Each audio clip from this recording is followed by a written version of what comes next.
Update naman sa lagay ng panahon. Lumakas pa ang Tropical Storm Christine habang tinatahak ang west-northwestward na direksyon. Batay sa datos ng Pag-asa, huling namataan ang mata ng bagyo 335 kilometers sa silangang bahagi ng Virac, Catanduanes at may lakas ng hangin na 65 kilometers per hour at pagbugsong 80 kilometers per hour.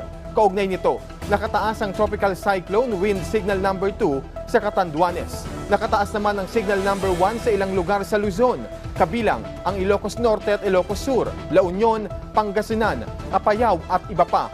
Signal number 1 din sa ilang lugar sa Visayas, kabilang ang Eastern Samar, Northern Samar, Samar, Biliran, Leyte at Southern Leyte. At sa Mindanao, kabilang ang Dinagat Island at Surigao del Norte.